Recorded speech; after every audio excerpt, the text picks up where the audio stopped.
I've been playing Balatro, Phil. I've been playing quite a bit of Balatro.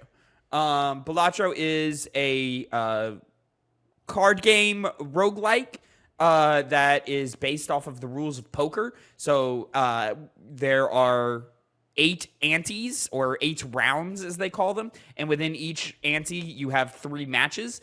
Each of those matches you have to get like a certain number of points, and you earn points by playing poker hands. So like 1 pair, 2 pair, straight, flush, 4 of a kind, etc., etc., etc.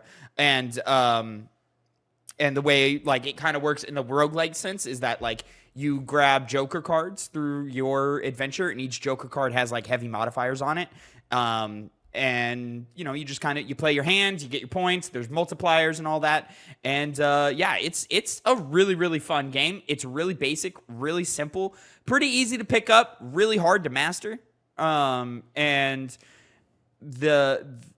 like it's got that addictive quality that all great roguelites do, in which that it's like, all right, one more round. I can do one more. Yeah, I got time for one more. And the rounds go quick. You can very quickly get to the end of a run pretty easily. I've only completed 1 run, because after that they start like giving you extra challenges and so forth. So like you beat your first run, and then they give you the option to play that run again, but with like the first modifier is like the first match or the first round of each ante doesn't give you any rewards. So now it's the like choice of like, all right, well, do I play the match anyway to get kind of bonus rewards that you get through the matches, or do I skip it and get an extra reward off of something else? I'll just say like this is a highly addictive game, and it's so simple and easy to pick up. I recommend this to everybody, even though it's not going to be everybody's cup of tea. Like Connor, this is not a game that I think you would love. I think you'd get it and enjoy it fine, but it would not be a game for you. Phil, I feel like it's a game for you. I know you toyed around with it for a little bit. But I've played for maybe an hour. Okay. Right now it doesn't seem to have the sauce for me. Oh, interesting. Not what I would have expected. I mean, I enjoyed my hour, or it was almost definitely over an hour, but I got up to, I think, ante number 6. Oh, pretty good for only an hour of play. Yeah. And I think I just got lucky with some Joker cards, because like a lot of the Jokers have certain like modifiers that'll help you. So I had one that would replay any card of the value 5 or lower. And then that. Oh, I haven't seen that one yet. That's crazy. You haven't seen that one? Yeah, that's so nuts. anything that was 5, 4, 3, 2, or 5, 4, 3, or 2, it would play twice. It didn't do aces. And then because that was a hard lesson I had to learn. The game doesn't treat aces like ones. Aces are straight up 11s and only 11s. So I kept trying to play straights with aces and 2s, and it's just not working. Yeah. And then I had that comboing with a Joker card that like added a ×4 multiplier anytime I played like a club or like a spade. I've seen a few of those that would add a multiplier based on ×4 or +4. I think it would be it would just make the multiplier an additional ×4. You know what I'm saying? Like. So what Phil is saying here is each card you play obviously has a numeric value behind it, 2, 3, 4, 5, and you'll get a certain number of chips based off of the individual cards, and then there's like a base chip allowance based on the hand you're playing. So a 1 pair is going to give you like 10 chips and a ×2 multiplier. And then your Joker cards can give you extra multiplier on top of that. So what I think he's saying here is you said for clubs, so each club card gave him an additional 4 multiplier on top of that. That's correct. The reason I'm making the distinction is because there are Joker cards that do multiply your multiplier. Okay, so then it was just adding that number onto the multiplier. Essentially. Yeah. Go ahead. So it was that. So it was like it was a flush with club cards, and it just so happened to be like a 5, 4, 3. And I think there might have been like a 6 as well, or it was a flush of clubs, and so it counted all of those the multiplier, and then for the ones that were 5 and below, it would count them again because of the other Joker that I had, in addition to the adding to the multiplier. All right, yeah, that was a big round. So that was a big round. It was a big round. I Yeah. also had a really crazy Joker that had just a 1 in 4 chance of leveling up that that hand that you play. So like if you played a 2 pair, it had a chance of leveling up your 2 pair to then give you more rewards for playing more 2 pair. And so I had like flushes leveled up to like level 4 or 5. Are you saying the one? You know how you get those planet cards that will level up? Okay, you're talking the planet cards. Okay, yeah. So this was a Joker that just had that just whatever kind of hand that I played, it had a 1 in 4 chance of leveling up that type of hand. Oh, okay, very cool. Very cool. Yeah. Yeah. Okay, so it would permanently level it up, or just for that play? Permanently level up through my run. Oh wow. Okay, that's a pretty good card. Yeah. So like, and you very quickly like. The more you play, you very quickly start like understanding builds and how to manipulate the deck. So you have the option after each match, you go into like a store, and in this store you can buy new Joker cards or card packs, and card packs come in a number of different varieties, such as like Phil mentioned the Celestial Planet packs, which level up the type of hands you can play. So like level 1 pair does 10 chips times 2 multiplier, but you level that up, and then now it's like, I think it's like 25 chips and a plus, or in a times 3 or times 4. Usually the multipliers only go up by 1. So like, yeah, 35 chips times 3. So now each 1 pair is now more powerful to play. So maybe you want to play more 1 pairs instead of 2 pairs, because 1 pairs might give you more bang for your buck, depending on how the numbers all work out and such. So basically, this is a game for fucking math nerds, huh? 100% it is. Yeah. 100%. Math nerds who love like the aesthetic of gambling, you know, and gamblers themselves, I guess. And then on top of that, there's like standard card packs where you can add just random normal cards, so like a 1 or like a 2 of spades or a 5 of clubs, etc. like that. There are packs that like modify cards that are already in your deck. They'll give them like one of my favorites is to turn it into a steel card. And if you turn a card into a steel card, what that does is as long as it is in your hand, you don't play it or discard it, you can it adds a 1.5 multiplier to your multiplier. Or multiplies your multiplier by 1.5. I know, a lot of words, a lot of complicated things and stuff. It's much simpler and much easier once you get your hands on it, but it is just a lot of concepts and a lot of systems from the jump. And I'll say that might be one of my bigger critiques is I really don't think they do a fantastic job of tutorializing you of all of the different elements that are in play when creating your build. Because for a long time, like, I didn't understand the difference between an Arcana pack or a Celestial pack or a Spectral pack or a Standard pack. Like, these are just a lot of words, and they throw that information at you really fast, and they don't like reiterate anything, or show you why you may want this. You know how in Hades, run by run introduces these elements to you. Like, they go, all right, so you failed that run. Let's introduce this new element that's going to take you further.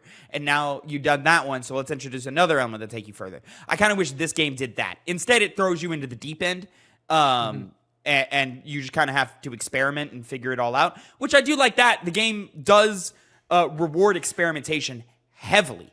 The more you like play around with the mechanics, there's a lot of Joker cards or card modifiers that I look at and I go, how the fuck would that be useful?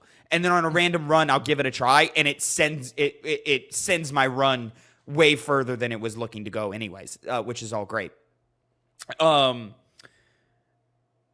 also, I'm not going to say this is a negative of the game.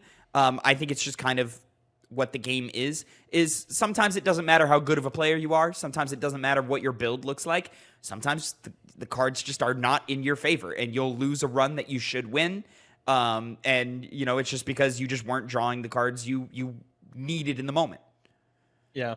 I had a run die, like, it was right after, like, my best run. My next run died super early. Happens to me all the time, where it's like, I don't even get out of the second match. I'm like, fuck, man, I died so fast. Honestly, that first ante is probably one of the hardest antes, just because you're just struggling to get the ball rolling. You know, Pretty much like any other card game. Sometimes you just don't pull the right ones. you're just not in the So, fucked. and there's like a lot of things you can do to modify your deck. Like, there's certain card packs that like allow you to change the suit of cards. So it's like, hey, you can choose up to 3 cards of this hand that we've drawn for you and change 3 cards of this to hearts. So if you have a Joker card that specializes in hearts, either like adds multipliers or adds chips or something, you can switch some cards around to where now you're more likely to pull heart cards, which will help you out further. You can also like destroy cards and get rid of them. You can add cards.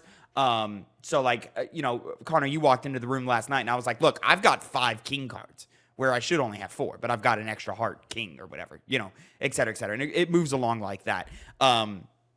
Or just turn cards into other cards. So like if you have a build that likes face cards a lot, well, 2s and 3s aren't going to help you out. So sometimes it's beneficial to like, hey, I've got a king of spades and I've got a 2 of hearts. Let's just turn the 2 of hearts into a copy of the king of spades. And now I have more face cards to play with, et cetera, et cetera. And it's just a bunch of stuff like that where you're just like constantly manipulating your deck, constantly manipulating your Joker cards.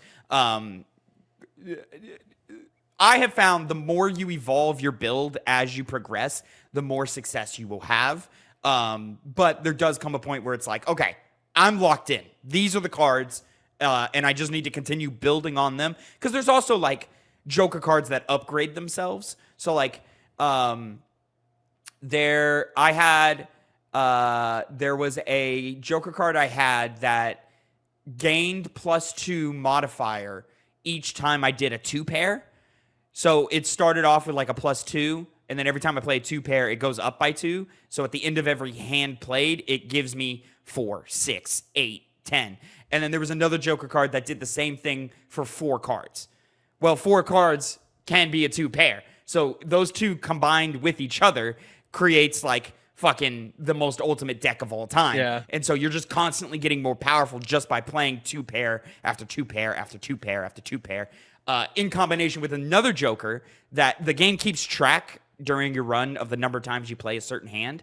And there was a Joker card that was like, hey, however many times you've played that hand, we'll add we'll add that to your modifier. So I've got those 3 cards. So every time I do a 2-pair, these 3 cards get more powerful and they add on more to my play hand. So it was just a matter of I'm just gonna play 2 pairs for the rest of the fucking game, and that's it. Did you win that run? I did. That was the one run I won. Yeah, sounds like it. And they do the great thing where like when you win the run, it's not over. You just keep playing, and it just keeps getting harder and harder, and it gets harder by just like increasing the score you need to get. And the final match in each ante is considered a boss fight, basically, where they'll put a modifier on the match, which can be pretty simple and not very effective at all, or something that will entirely cripple you and you'll have no idea what you're doing. So like it can be like, hey, all they call it debuffing, but all heart cards are deactivated. So heart cards give you nothing. They don't give you any kind of score. You can still use them to reach like what hand you need. Yeah, But they're not going to get you any kind of points. They're not going to add in any of your points. yeah. So you can't get like, or if it's like if you have Joker cards that like deal in, if the heart cards are debuffed, if you have Joker cards dealing in hearts, that Joker card isn't going to help you because they've just been turned off for that round. That one's pretty easy to get around if you've built your deck right. One that I find difficult every time is any type of modification that has you draw cards face down, so you have no idea what you're drawing. Like you're just looking at the backs of cards, and you're like, I don't know. I hope these are right. Those are hard because you don't know what you're playing, so you don't know how to get your score up. I haven't that one I haven't come across. The one that really like destroyed me on one of my most recent runs was you can only play one hand type, and I was the kind that was running off of like I had one that was going that was me just trying to go for flushes. And obviously, once you do a certain type of flush, you really only have like 3 more opportunities to get that. And, Yeah. you know, it very much limited what I was doing because I just didn't think about it in the moment. And, you know, Screwed yourself you're early also on that one. you're working off of a like set 52 amount of cards. So if you at any point discard a card out of your hand to then try to get a better card for that hand, you just still don't have those cards you discarded. They don't go back into the deck. They're just dead. They're gone. Yeah. So if you have, there's potential, like if you have a lot of discards, which is another modifier that you can play with in the numbers and stuff. There's potential that like a round goes so long that you run out of cards. It's never happened to me, but it's a potential thing that can happen. So anyways, all that to say, hey, it's a really fun game. I really, really like it. It's like 93 on OpenCritic, and I don't quite understand that. I respect that it is just the game. It's 100% just the game. Like I described it, Phil. I described it to Connor by saying this is like Inscription if Inscription only cared about the card game. Yeah. And it's really cool, really worth playing. I'm gonna continue playing it and playing more and more and more. But like the experience is also so shallow that I don't understand how it gets 9s and 10s personally. Yeah. Well, I think when it comes to games like that, when they have so little elements to them, Yeah. the ones that they do right are lauded more than 100%. games that would have detracting elements. What it does, it's performing Does at a really 10 well. out of 10 execution. But there's just so little here that I'm like, really? Like there is no story. There is one song. And Oh man, I had to turn off my sound after a while. Oh, really? was I don't like- think it's that bad. I like the sounds. But I I'm also had usually to have something playing in the background. Like I just had to have. yeah, something else. I'm usually playing a podcast or listening to music while I'm doing this. But I streamed this game twice in the last week, and I was like, obviously I'm not listening to anything while I'm doing that, and I was enjoying it fine. So Yeah. it's a good song, the one song that the game has. It's just like a little catchy tune. It's like Music that would play in a it would be poker like room. going to like the Golden Saucer in Final Fantasy VII, where you're just listening to that track the whole time. Yeah. Oh, it's so fun and happy and gay. So yeah, people go play Balatro. Great game, cheap. You'll have a good time.